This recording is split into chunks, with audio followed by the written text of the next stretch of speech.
ও Medina রে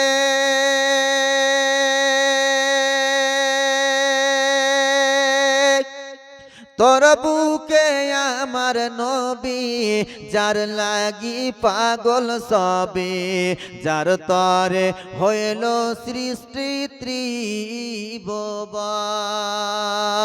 জোরে বলো সুবহানাল্লাহ ও সুবহানাল্লাহ। মদিনা রে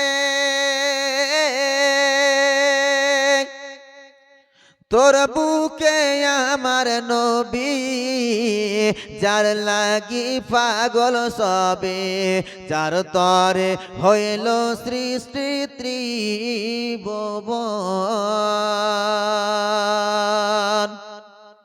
কাঁদি আমি সারাক্ষণে কখন যাব সেখানে কাঁদি আমি সারাক্ষণে কখন যাব সেখানে সহে না আর পরানে ও মদিনার মাটি রে সকল সুখ বুঝি তোর কপালে সুবহানাল্লাহ সুবহানাল্লাহ।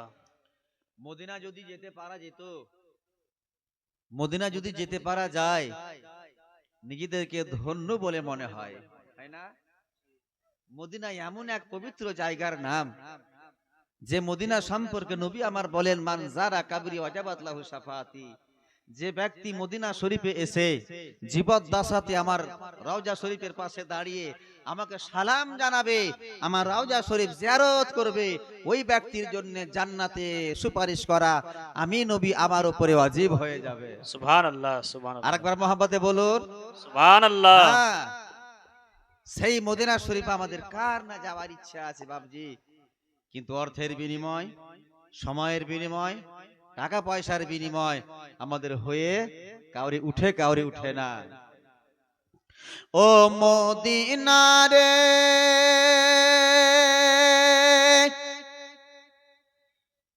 তোর বুকে আমার নবী যার লাগি পাগল সবে যার তরে হইল সৃষ্টি ত্রিভুবন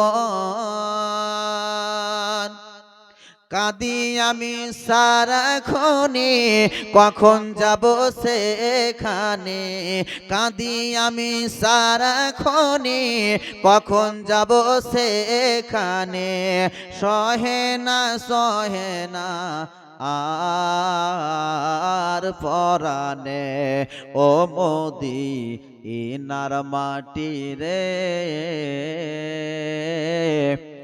সকল সুখ বুঝি তোর কপালে ও মদিনা রে তোর কাছে গেলে আমি কত সুখী হতাম জানে তোরে আমি বোঝাইব কেমনে জোরে বলুন আর একবার মহব্বতে বলুন নারে তাকবীর আল্লাহু আকবার। নারে রিসালাত ইয়া রাসূলুল্লাহ। নারে হায়দারি ইয়া আলী। হাদিস কোরআন যেখানে মাসলাকে আলা হযরত নারে তাকবীর আল্লাহু আকবার। নারে ইয়া রিসালাত রাসূলুল্লাহ। ও মদিনা রে তোর কাছে গেলে আমি কত সুখী হতাম জানে তোরে আমি বোঝাইব কেমনে রওজা মুবারক গিয়ে নবীজিকে সালাম দিয়ে রওজা মুবারক গিয়ে নবীজিকে সালাম দিয়ে বলিতাম মনের বেদনা ও মদিনার মাটি রে সকল সুখ বুঝি তো